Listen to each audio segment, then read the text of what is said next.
जो हमारे नबी की 11 और 12 बीवियों पर एतराज करते हैं, उनको कृष्ण कन्हैया की गोपियों की तादाद मालूम होनी चाहिए। 16,108 शीशे के मकान में रहने वाला किसी के मजबूत मकान पर पत्थर नहीं फेंकता है, क्योंकि वो जानता है कि अगर जब आपने इसमें पत्थर फेंका तो हमारे शीशे के मकान का हाल क्या होगा। इसलिए अक्लमंदी इसमें है कि आदमी किसी दूसरे के मजहब पर बगैर पढ़े लिखे तनकीद न करे, बल्कि हर मजहब को इज्जत की नजर से देखे।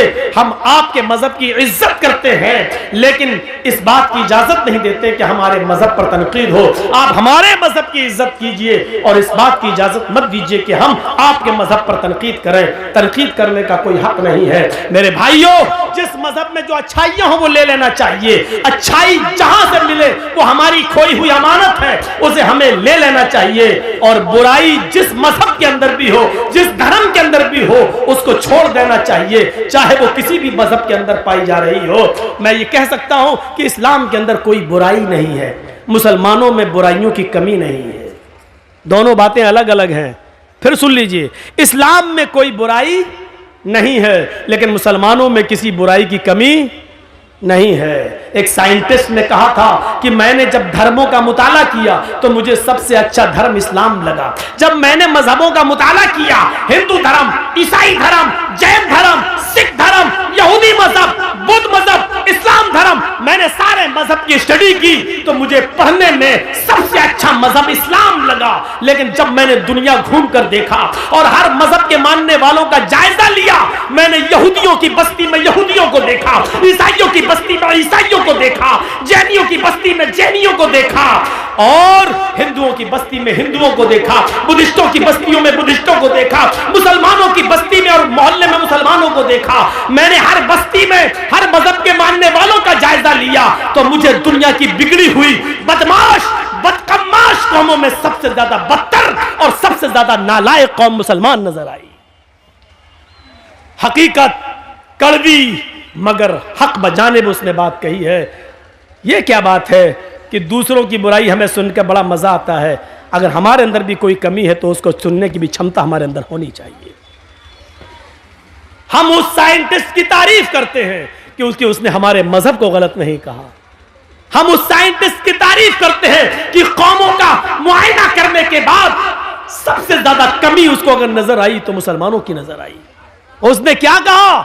मैंने जब धर्मों का मुताला किया तो सबसे अच्छा मजहब इस्लाम लगा, लेकिन जब हमने कौमों का मुआयना किया तो सबसे बदतर कौम मुझे मुसलमान नजर आई। और आप देख लो 30 करोड़ 35 करोड़ मुसलमान पूरे भारत में, 4 लाख से ज्यादा मदरसे पूरे भारत में, 4 लाख से ज्यादा पूरे भारत में मदरसे, 50 लाख से ज्यादा उलमा। एक लिस्ट दे रहा हूं आपको, गौर कीजिए। मुसलमान कितने? 30 से 35 करोड़। मदरसे कितने पूरे हिंदुस्तान में? 50 लाख, 4.5 लाख, 4 से 4.5 लाख। उलमा कितने? 50 लाख से ज्यादा। इतने मदरसे, इतने उलमा, इतनी बड़ी तादाद मुसलमानों की। मस्जिदें भी मेरे भाइयों मदरसों से कम नहीं, 5 से 6 लाख मस्जिदें पूरे हिंदुस्तान के अंदर। लेकिन नमाजियों की तादाद पर आप गौर करेंगे तो सिर्फ 2%। मस्जिदों में नमाज पढ़ने वालों की संख्या 2%। 100 में सिर्फ 2 आदमी, 2 मुसलमान। गौर कर रहे हैं? 30 से 35 करोड़ मुसलमान, 4 से 4.5 लाख मदरसे, 5 से 6 लाख मस्जिदें, 50 से 60 लाख उलमा।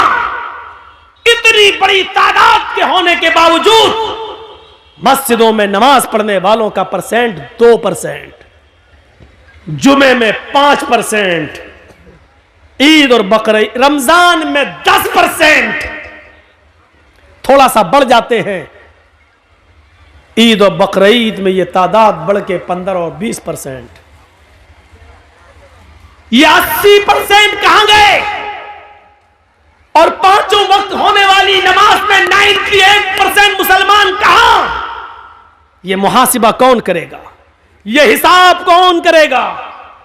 तुम अपने बच्चों से उनकी पढ़ाई लिखाई का हिसाब नहीं कर पाते हो, नमाज और रोजे का हिसाब क्या करोगे? अल्लाह के रसूल ने हिसाब किताब बताया था, जब तुम्हारा बच्चा 7 साल का हो तो नमाज पढ़ने का हुक्म दो, ना पढ़े कोई बात नहीं, कभी पढ़ेगा कभी छोड़ेगा, लेकिन 10 साल का हो तो मार मार के नमाज पढ़ने ले जाओ, अगर नहीं पढ़ता तो मारो। नबी ने तरीका बताया था, नमाज पढ़ने के लिए आदत डलवाई थी और 10 साल के बाद मारने का हुक्म दिया था। लेकिन जब बाप ही नमाज नहीं पढ़ता तो वो अपने बच्चे को क्या मारेगा?